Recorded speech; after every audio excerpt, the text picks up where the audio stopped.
விஷயம் இல்ல. அந்த ஆர்டர் கோர்ட்ல போய் வாங்க வேண்டியதுதான். நம்ம கல்யாண வேலையில பார்க்கலாம். தம்பி சாரிப்பா, இந்த பொறுத்தரை மன்னிச்சிரு. இந்த பொறுப்பையும் மட்டும் சொல்லிக்கிறேன், விட்டுற நீ செய்ய. டேய் டேய் டேய் போடா. வேண்டாமா, இந்த கல்யாணம் நடக்காது.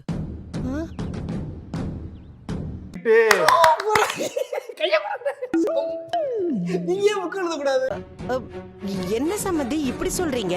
நீங்களும் இப்படி எங்களை ஏமாத்திருக்க கூடாது. கோபி, என்ன நீ விட்டு கொடுத்துட்ட. நான் இதுக்கப்புறம் டேய் என்கிட்ட பேசாதடா, ஏமாத்திட்டேன். பெரியம்மா, ஏன் இப்படி பண்ணீங்க? உங்களால எனக்கும் இன்சல்ட் ஆயிடுச்சு. எனக்கு எரிச்சல் வருது இவனை. நான் கெட்ட வார்த்தையில திக்கி போயிடுவேன். அப்புறம் மன நிக்கிற ரத்தம் கொதிக்குது உன்னை பார்க்க போயிரு. நம்ம யாருக்கும் தெரியாம பேக்ரவுண்ட்ல ஒரு விஷயம் நடந்திருக்கு. அது எனக்கு இப்பதான் தெரிய வந்தது. யப்பா இங்க வா. ஏற்கனவே நான் பட்ட அவஸ்தை பத்தாதா மேற்கொண்டு நீ வேற கரண்ட் கம்பியில கோர்த்துட்டு போறாரா மாப்ள. ஆனா நீங்க நேர்மையானவர் நினைச்சேன் சார். நீங்க பொய் சொல்வீங்கன்னு எதிர்பார்க்கவே இல்லை சார். இந்த நாயெல்லாம் மாப்ள நான் பார்த்தேன். அதுவும் இந்த வீட்டோட பெரியவர் உங்க அப்பா, அவரும் எங்களை ஏமாத்திட்டாரு.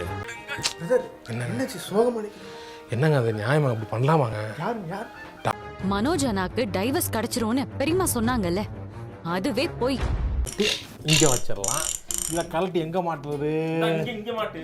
இங்கயா? மனோஜோட ஃபர்ஸ்ட் வைஃப் ரோஹிணிய நான் மீட் பண்ணேன். சண்டாளா நினைச்ச மாதிரியே சரிங்க திருப்பி விட்டானே. நான் என்ன பண்ணுவேன்? இங்க மாட்டினா சீவலு, இங்க மாட்டினா செதறலு. என் ஹஸ்பண்ட் என்கிட்ட இருந்து பிரிக்கணும்னு நினைக்கிறாங்க. ப்ளீஸ். அப்ப ஜி வந்துட்டு ஜி. சொல்லுங்க. தோக்க போறாங்க ஜி. யார்?